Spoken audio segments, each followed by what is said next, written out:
નમસ્તે મિત્રો.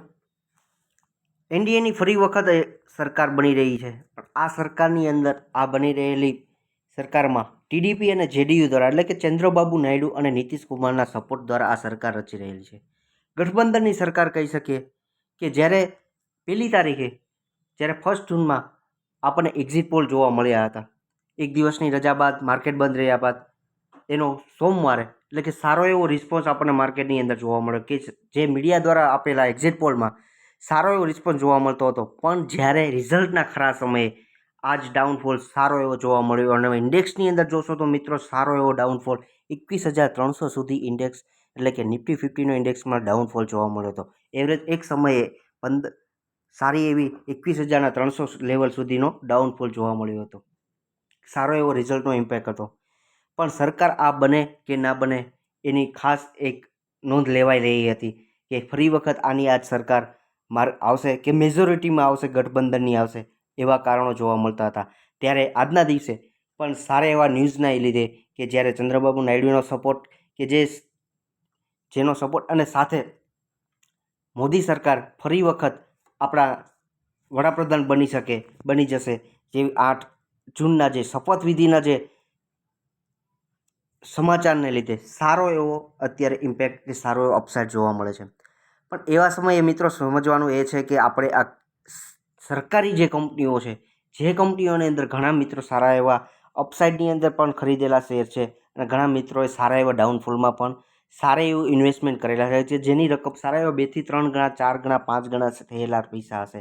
એવા સમયે કે જ્યારે ગઠબંધનની સરકાર બની રહેલી હોય ત્યારે આવનારા સમયે કે આ શેરની અંદર શું ઉછાળો હજુ જોવા મળશે કે નહીં, એ ખાસ કરીને મૂંઝવતો પ્રશ્ન છે. કે આવા પ્રશ્નને લઈને એક થિયરિકલ વિડીયોની અંદર આપણે આ વિડીયોમાં આગળ વધીએ છીએ. એ પહેલાં first time stock of Gujarati Lions ચેનલમાં તમે વિઝિટ કરો છો ત્યારે આ ચેનલને સાથે સબસ્ક્રાઈબ કરો, એક લાઈક આપો. એન્ડ સુધી મિત્રો ખાસ વિડીયો જુઓ. થિયરિકલ વિડીયો છે, તમને કંઈક જાણવા મળશે તો મિત્રો એક લાઈક જરૂરથી આપજો, તમારા મિત્રો સાથે શેર કરજો અને ચેનલને સાથે સબસ્ક્રાઈબ કરવાનું ખાસ ના ભૂલતા. હવે આ ચાર્ટની અંદર દેખાડવાનું મારો મિત્રો એક વ્યૂ છે કે જે S&P BSE CPSE ઇન્ડેક્સ છે કે જે બીએસસીનો પ્યોર સરકારી કંપની છે, જે ઇન્ડેક્સનો લેવલ 4400 સુધીનો શેરનો આ ઇન્ડેક્સ જોવા મળતો હતો. કે જેટલી સરકારી કંપનીઓ છે એનું એક ઇન્ડેક્સ છે કે જેનું લેવલ 4400 સુધી જોવા મળતું હતું. એ ડાઉનફોલની અંદર સારું એવું 4400 લેવલથી ડાઉન જોશો તો 3500 સુધી આ ડાઉનફોલ જોવા મળ્યો હતો. સારી એવી અત્યારે રિકવરી થયેલી છે, પણ કહેવાનો મિત્રો એમ છે કે સારો એવો ડાઉનફોલ જ્યારે 4400ના લેવલથી આવે ત્યારે આવા જે લોકો પીએસયુ સ્ટોકની અંદર ઇન્વેસ્ટમેન્ટ કરેલા સારો એવો ડાઉનફોલ એના પોર્ટફોલિયોમાં જોવા મળેલો હશે. વસ્તુ મિત્રો એ સમજવાની છે કે જ્યારે આ બીએસસી સીપીએસસી ઇન્ડેક્સની અંદર છેલ્લા ઘણા સમયથી આ એક 2000ના અપસાઇડના મૂવમેન્ટની ઇન્ડેક્સ જોવા નહોતો મળતો. ઇન્ડેક્સની વાત છે, જ્યારે ઇન્ડેક્સ છે એ ડબલના લેવલે સુધી પહોંચી ગયો ત્યારે એના શેરના ભાવની અંદર 3 થી 5 ગણાનો વધારો જોવા મળેલો છે. કે જે આવા શેરની અંદર તમે ઇન્વેસ્ટમેન્ટ કરેલું છે તો શું આગળ આની અંદર હજુ આગળ ને આગળ વધી રહેવું જોઈએ, તમારું હોલ્ડિંગ રાખી મૂકવું જોઈએ. તમારો વ્યૂ મિત્રો શું છે એની ઉપર ખાસ મિત્રો તમારો પરફોર્મન્સ જોવા મળશે કે કયા પ્રકારની આ શેરની અંદર કેટલો ડાઉનફોલ થયેલો છે, કે કયા શેરની અંદર કેટલો અપસાઇડ જોવો છે.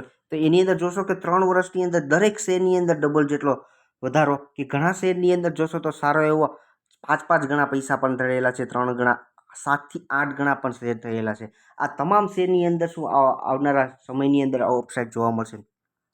એક જ વસ્તુ મિત્રો સમજજો કે ખાસ એ વસ્તુ કે જ્યારે તમે કયા ભાવથી તમે ખરીદી કરેલી છે અને કયા ભાવ તમારા વેચાણ કયા ભાવમાં કરવું છે, એટલે કે કેટલો સમય તમે હોલ્ડ કરી શકો છો એના ઉપર ડિપેન્ડ છે. ઇન્ડિયન સ્ટોરીની વાત કરીએ, કોઈ પણ ક્ષેત્ર હોય, ઓઇલ ક્ષેત્ર હોય, ડિફેન્સ હોય, રેલવે ક્ષેત્ર હોય, કોઈ પણ ક્ષેત્રની અંદર જ્યારે તમે સારા ભાવની અંદર કરેલી છે તો સારો પ્રોફિટ તમને મળી રહ્યો હોય ત્યારે પણ તમે પ્રોફિટ બુક કરી શકો. પણ આવનારા સમયે જો તમારો વ્યૂ મિત્રો ખાસ કરીને 3 થી 5 વર્ષનો હોય તો આ કંપનીઓનો ગ્રોથ થશે જ, આરામથી થશે જ.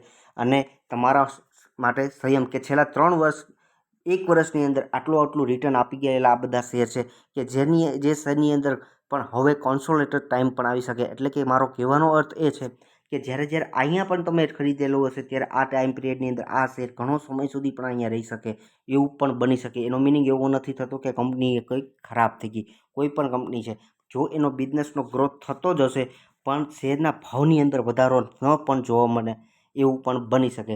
એવા સમયે શું કરવું જોઈએ ખાસ એ વસ્તુ સમજવાની છે. આમ જો તો તમારો વ્યૂ સારો એવો લોંગ ટર્મનો છે તો દરેક કંપની સરકારી કે જે સારી ફંડામેન્ટલ છે, સારો એવો એનો ઓર્ડર બુક છે, એ દરેક કંપનીની અંદર તમે હોલ્ડ કરી શકો છો. અને નવું ઇન્વેસ્ટમેન્ટ કરવા ઈચ્છતા હો તો ખાસ સમજો કે એના માટે ટાઈમ પીરિયડ પણ તમારે વધારે આપવો શકે.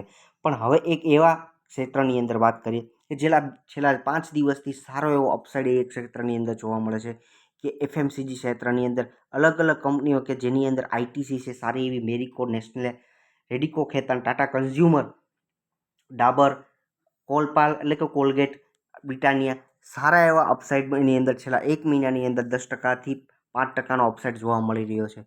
સારો એવો અપસાઇડ કે જ્યાં સારું એવું ચોમાસું આવનારા સમયની અંદર ઇન્ડિયાની અંદર જોવા મળી શકે એવી શક્યતાઓ પૂરી દેખાઈ રહી છે. ત્યારે આવા સમયે આવા સ્ટોકની અંદર સારો એવો અપસાઇડ હજુ પણ જોવા મળી શકે એવી પૂરી શક્યતા છે. એટલે કે ધ્યાનમાં રાખવા જેવું એક સેક્ટર છે. સારી એવી અલગ અલગ કંપનીઓ છે.